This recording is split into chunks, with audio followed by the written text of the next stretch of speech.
got LeBron, they saying he a super team former, and that's why a lot of the OGs don't like Bron because he disrespect them. He say, "Oh, the game is easy and it's harder now, and them guys can play." He's a very disrespectful person to the people of the past.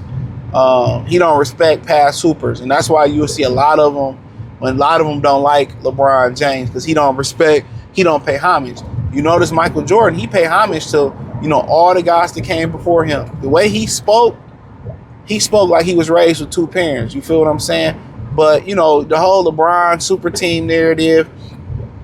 Only reason that it's a narrative, and check out the NBA Talk playlist, thumbs up the video, share the video, subscribe to the channel. To be honest with y'all, the only reason it's a narrative because he was in face of the NBA. That's all the reason it's a narrative. With Kevin Durant, it wasn't really a narrative. It only was a narrative that the NBA created because he was stopping LeBron from shining. And that's why they got him moved off that fucking team. They created some shit in there, but LeBron, when he made a super team, this shit looked ugly. They had to still rob niggas to get him a championship. They still had to rob the Oklahoma City Thunder. That was one of the nastiest NBA championships. You know what's so funny about it? Miami got two of the nastiest NBA championships, in my opinion. The one where they robbed the Thunder and the one D-Wade scored 40 a game. You watched it. If you talking about suspect refereeing in the NBA, if you believe the NBA should be sitting right where that Michael Porter Jr., what's his name, Jonte Porter, or possibly where Malik Beasley gonna be sitting at. Yeah, if you're gonna put them in jail, a lot of people believe, if you watch them series, you'll feel like they controlled them series and controlled the outcome. I'm just saying you might feel that way. I'm not saying that's what was real, but in general, they helped LeBron out a lot, bro. They helped Jordan out. Anybody they deem being the face of the league. If you watch that movie, don't listen to people saying that's a bad movie. That movie is telling y'all, man, y'all think a lot of these dudes rapping and singing and acting and selling they soul. Man, I remember I heard an interview from Larry Johnson. I forget who he was interviewing. And he had the #1 rookie jersey when he was in Charlotte. And he explained why that was because the NBA bagged him. It's not organic, bro. They deem and pick and choose who they want to be their champion. Like Giselle. But the whole super team narrative with him, of course it is. Of course it is. When times got hard, he ran. When times got hard, he ran. When it really got down to the get down, he ran, bro. He ran right out of Boston. Right out of that Boston arena to Miami. Then he put on a whole, disrespectful minstrel show to disrespect Cleveland and went to Miami. Then didn't even win a championship. They had to give him the one. I forget the other one he got. I think the other one he got two there. If my memory serves me correctly, he got two there, one in Cleveland, and that fake ass ring in LA. But he got there, he got one versus San Antonio. It's just he doesn't give dominance when it's time to win.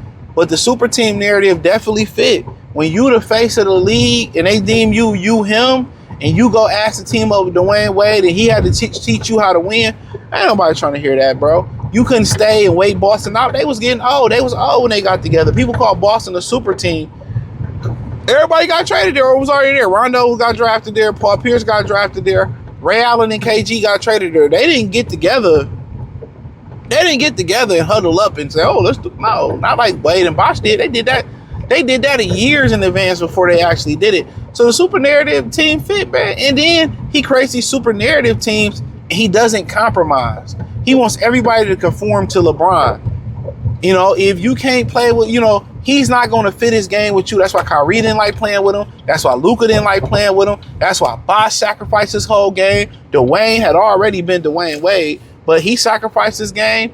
That's a fact. A lot of these guys sacrifice their game with LeBron James. He never conforms. Even at 40-some years old, people in Philly thinking this about to be, it's magic. No. I was going to get the keys to Kyrie in Cleveland. Kyrie knew that was a bowl of malarkey. LeBron cannot play without the basketball. LeBron doesn't have the versatility just to be one of the guys. LeBron is just, he's not a super team type of player, bro. For that to work, everybody has to change their game to LeBron. He has, and that's just how great he is. And a lot of these guys today, thanks to LeBron, he cursed the league with the inability, these players to come in, the inability to learn to play without the basketball. So, I mean, like I said, the super team thing, narrative fit, but it's not like how y'all think it is, bro. Like, he has super teams, but he hurt the super teams from being as great as they can because he can't, everything has to revolve around him. And when you in a league where you asking a guy like Bosh to go, a guy that was a 2010 guy, oh, do the dirty work. Kyrie, I just need you to bail me out or score when I don't feel like him. Like, bro, like, he never changed his game in those super teams. He never changed the games, bro. He never changed. Everybody had to conform to him, but, I've been saying that, bro. I've been saying it. Been saying it, dude. But then, you talk about, and I'm going to say this, and I did a short on this. Philadelphia better not allow him to come in there and trade their young players, bro. You understand? He destroyed Lonzo Ball career. He destroyed Ingram career, Clarkson career, Kuzma's career. Kuzma got delayed knockout. He thought he was good. Yeah, Brian, fuck with me. And then your ass got traded too. He destroyed those young people's career.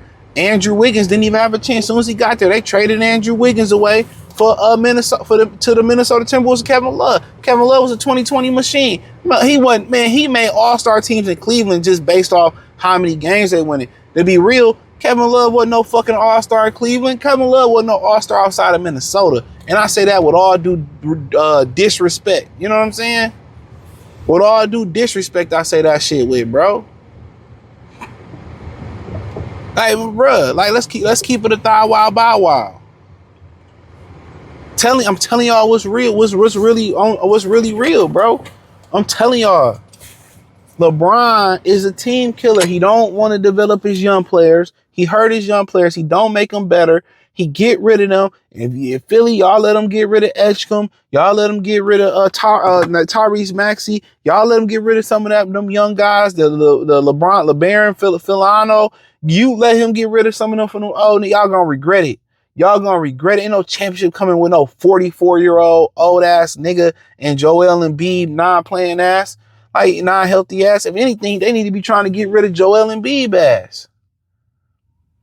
Y'all let LeBron come there and fuck y'all franchise up. Good luck. But hey, check out the NBA Talk playlist. Thumbs up the video, share the video, subscribe to the channel. Peace.